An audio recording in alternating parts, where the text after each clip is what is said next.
guys, Steve here from Blossom Racing. Gonna do a really quick video for you today. Just basically how to install a lean out valve on a Super Rhino 2.1 engine. You can see we got the black evac on it, fuel pump mounted up on top here. And if you can see right in here, this is my pulse line that goes to my intake manifold, and on the fuel pump right here is my pulse line. These Mikuni round fuel pumps has the pulse line on the bottom. It has two outlets that you'll wide together and go to the carburetor, and then you have the inlet line right here for the fuel to come in. So pretty simple. All you need is a Y fitting like that and a small piece of hose like that. So assuming that you currently have a fuel line plumbed in for your pulse line like that, you can see the clear fuel line comes off the pulse line of the fuel pump and down into the intake manifold just like that.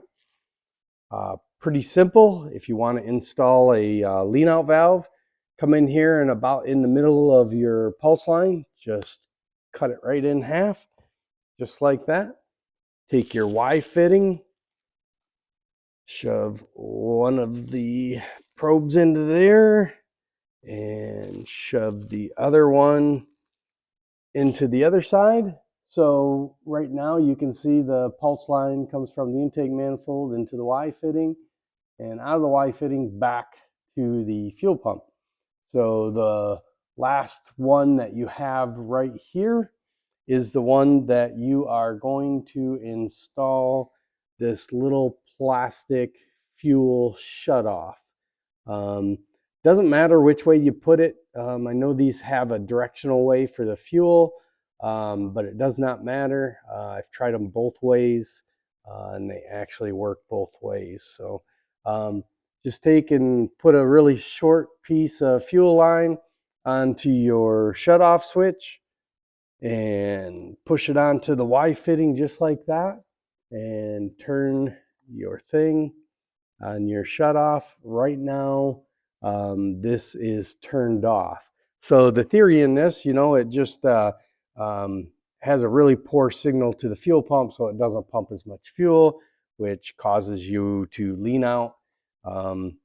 So the uses for this is usually during the spring or in the fall when it's really cold out and it's really hard to put heat into these motors.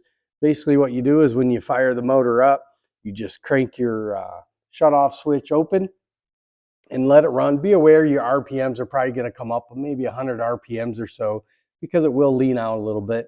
And then you'll see your head temperature start to increase a little bit faster.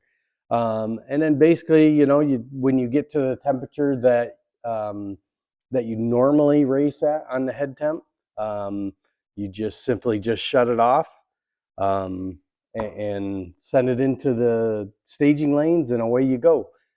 Typically what I do is I'll take it a little bit above. Let's say I like to leave at 150. So then I'll take my car to 160. And then just before I put the car into the staging lanes, I will shut my fuel shutoff off and let it go into the beams. By the time it's time to go, the temperature will come down and you'll be good to go. So that's how you install a fuel shutoff switch.